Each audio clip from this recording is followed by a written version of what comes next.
അല്ല, തീർച്ചയായിട്ടും party president ഇത് പ്രഖ്യാപിക്കുമ്പോഴാണല്ലോ ഔദ്യോഗികമായിട്ട് നമ്മൾ ഈ കാര്യങ്ങൾ അറിയുന്നത്.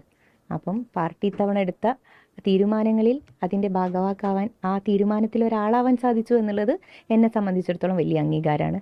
അതിൽ തീർച്ചയായിട്ടും വലിയ സന്തോഷം. പേരാമ്പ്ര നിലവിൽ UDF-ന്റെ കയ്യിലല്ല, പക്ഷേ തദ്ദേശ തെരഞ്ഞെടുപ്പ് നൽകുന്ന ഒരു വലിയ സൂചനയുണ്ട്. അവിടെ വലിയ ഭൂരിപക്ഷം UDF-നുണ്ട്.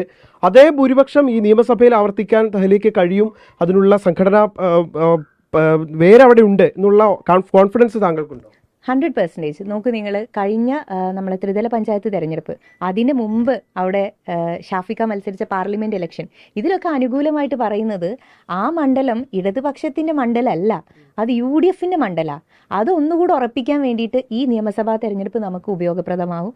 അതിൽ 100% ഈ 3 കാര്യങ്ങളിൽ, അതായത് പാർലമെന്റ് ആണെങ്കിൽ, അസംബ്ലി ആണെങ്കിൽ, ത്രിതല പഞ്ചായത്താണെങ്കിൽ UDF ഭരിക്കും എന്നുള്ളത് അവിടുത്തെ ജനങ്ങൾ വ്യക്തമാക്കും. TP രാമകൃഷ്ണൻ എന്ന കരുത്തുറ്റ നേതാവിനോടാണ് നേരിട്ട് ഏറ്റുമുട്ടാൻ പോകുന്നത്. അതിന്റെ എന്തെങ്കിലും ആശങ്ക താങ്കൾക്കുണ്ടോ? ആശങ്കയല്ല, അതും ഒരു വലിയ ഭാഗ്യമാണ്. വലിയൊരു നേതാവിന് ഓപ്പോസിറ്റ് കാൻഡിഡേറ്റ് ആയിട്ട് മത്സരിക്കാൻ സാധിക്കുക എന്ന് പറയുന്നത്. പാർട്ടി പിക്ക് ചെയ്യുമ്പം അതിൻ്റെതായിട്ടുള്ള കാരണങ്ങൾ ഉണ്ടാവുമല്ലോ. അപ്പം അതും കൂടി എനിക്ക് വലിയൊരു എനർജി തരുന്നുണ്ട്. ഈ പേരാമ്പ്ര ചൂസ് ചെയ്യാൻ തഹ്‌ലിയുടെ ഒരു അഭിപ്രായ നേതൃത്വം തേടിയിട്ടുണ്ടോ? അപ്പോൾ എവിടെയാണ് മത്സരിക്കുക, അങ്ങനെ എന്തെങ്കിലും ഒരു അഭിപ്രായം താങ്കളോട് ചോദിച്ചത്? അല്ല, ഈ വിഷയങ്ങളിൽ പാർട്ടി ഒരു മണ്ഡലത്തിലേക്ക് സ്ഥാനാർത്ഥിനെ പ്രഖ്യാപിക്കുമ്പം ആ മണ്ഡലത്തിന്റെ പൾസ്, അവിടെ വേണ്ടിയ റിസോഴ്സസ്, അതിന് വേണ്ടിയിട്ടുള്ള കാര്യങ്ങളൊക്കെ പാർട്ടി തന്നെ ഒരു പഠനം നടത്തി, പ്രത്യേകിച്ച് ഞങ്ങളുടെ പ്രസിഡന്റ് പാണക്കാട് സെയ്ദ് സാദിഖ് അലി ശിഹാബ് തങ്ങൾ നന്നായിട്ട് ഇതിൻ്റെ പിന്നിൽ വളരെ ദിവസങ്ങൾ എടുത്തിട്ടുള്ള ഒരു ഗൃഹപാഠം നടത്തിയിട്ടുണ്ട്. അതിനുശേഷമാണല്ലോ ഇങ്ങനെ ഒരു കാൻഡിഡേറ്റിനെ പ്രഖ്യാപിക്കുന്നത്.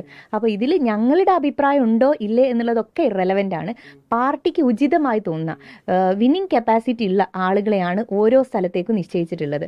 അപ്പോൾ എനിക്കും അത്തരത്തിൽ പാർട്ടി കാണുന്ന എന്തെങ്കിലുമൊക്കെ ഘടകങ്ങൾ ഉണ്ടാവുമല്ലോ, അത് തന്നെ ആവണം അങ്ങോട്ട് പേരാമ്പ്രയിലേക്ക് മത്സരിക്കാൻ ആവശ്യം. നാളെ മുതൽ അങ്ങോട്ട് ഇറങ്ങും. എന്തുകൊണ്ടും അവിടേക്ക് ഇറങ്ങണല്ലോ. ഉണ്ട്.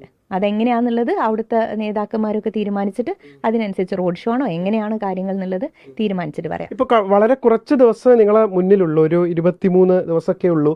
അതൊരു പരിമിതിയായിട്ട് കരുതുന്നുണ്ടോ തഹ്‌ലിയ? യഥാർത്ഥത്തിൽ നമ്മൾ ഈ തെരഞ്ഞെടുപ്പിൻ്റെ ദിവസങ്ങൾ നോക്കുമ്പോൾ കുറവാണ്, പക്ഷെ അത് എത്തിപ്പിടിക്കാനുള്ള എനർജി എനിക്കുണ്ട്. അത് തന്നെയാണല്ലോ ഏറ്റവും വലിയ കോൺഫിഡൻസ്.